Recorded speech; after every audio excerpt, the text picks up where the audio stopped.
Welcome to the deep dive. Today, we're really digging into something pretty fascinating, I think. It's this intersection of finance and technology. We're looking at Metal DAO and Metal L2. And if you've ever wondered how the super agile world of decentralized finance DeFi could possibly mesh with traditional regulated banking, well, you're definitely in the right place. So our mission today is basically to peel back the layers here. We'll unpack the core ideas, look at the big challenges Metal L2 is trying to solve, and get a sense of the vision driving Metal DAO. The goal is that by the end of this, you'll have a much clearer picture of this new financial infrastructure and how it's trying to connect these two kind of different worlds. Yeah, and it's a really critical challenge because, for ages there's been this huge gap. You've got DeFi moving at lightning speed on one side, innovating like crazy, and then on the other you have the absolute need for regulation that banks, credit unions, all those institutions have to live by. Metal L2 fundamentally is trying to build a bridge across that gap. Okay, let's unpack that then. Starting with Metal L2 itself. The material we looked at calls it a purpose-built Ethereum Layer 2 chain. Now, for anyone maybe less familiar, Layer 2 or L2 is like a secondary road built alongside the main Ethereum highway, right? It's designed to make things faster, cheaper, more scalable. Exactly. Addresses those bottlenecks that would stop big institutions from just jumping onto the main Ethereum network. Right. And Metal L2's main goal here, it seems, is to connect permissionless DeFi. That's the open, anyone can join side with regulated digital banking, specifically using something called Metallicus, the digital banking network, or TDBN, is trying to bring them together properly. And there's this analogy in the source material that I think really captures it. If Ethereum is the global settlement layer, Metal L2 is its compliant financial arm. Compliant financial arm. I like that. Yeah, it signals that it's not just another chain. It's like purpose engineered, they say, for institutions, for identity, and for regular users too. It's been thought about from the ground up, thinking about what regulated companies and their customers actually need. Things like secure, identifiable transactions, which, a lot of the early DeFi stuff just wasn't built for. Because it prioritized pseudonymity. Precisely. Right? The real kicker here, I think, is how Metal L2 tries to bake regulatory logic into the smart contracts. So compliance isn't some extra step you do later. It's part of the code itself. Programmable compliance. That's pretty different. Okay, so automating the rules, not just ticking boxes, that leads directly into why Metal L2 exists. Like you said, most DeFi infra wasn't built with regulations in mind.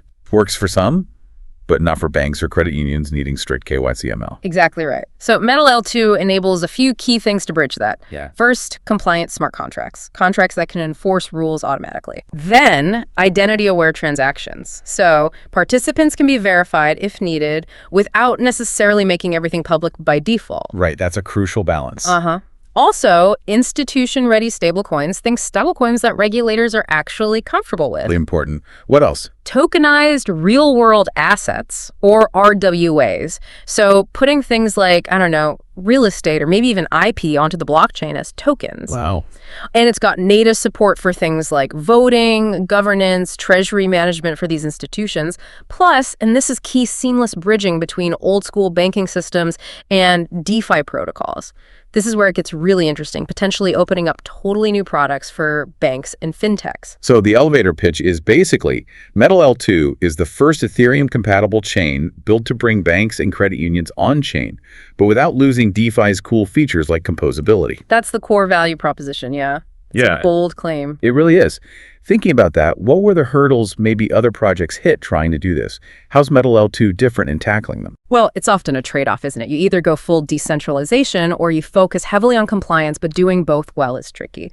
The tech challenge is embedding identity and rules without just creating a centralized system or killing the open nature of DeFi. Right. Metal L2's approach seems to be building compliance into the base layer itself.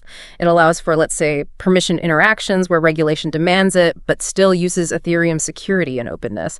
It's like creating a regulated HOV lane on the DeFi highway, maybe, instead of a totally separate road network. I like that analogy, a regulated lane. Okay, and this bridge, this regulated lane, it's governed, which brings us to Metal DAO. The material really emphasizes this. Every big step, every major evolution in the Metal ecosystem, it flows to the Metal DAO. It's described as a community of MTL coin holders, and they vote on real proposals that directly shape the stack.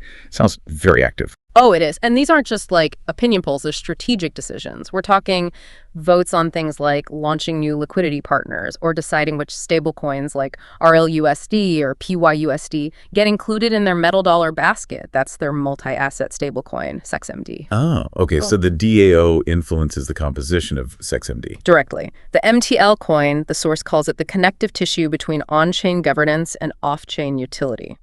Your vote with MTL directly impacts how the whole system works and grows. It's very much community-driven development in practice. And the source gives clear examples, right? It says, want your bank to deploy an L3, want your stablecoin included in XMD, that starts with a vote.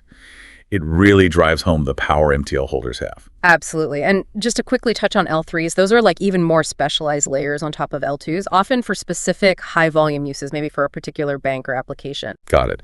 Okay, so this leads to the bigger picture. The vision. Composable, open, and future forward.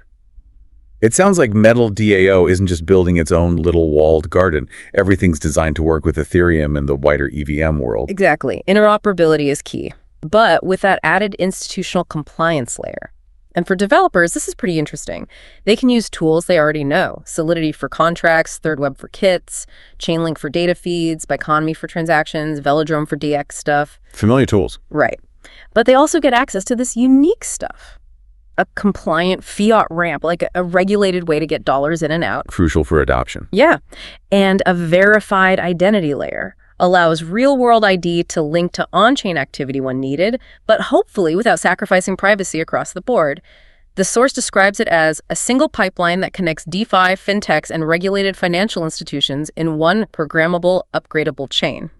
A single pipeline. It's about using what developers know, but adding that missing compliant piece. So where's it all headed? We saw Metallicus TDBN has this, well, pretty ambitious 3-year roadmap. And the key point again is it's all governed by Metal DAO.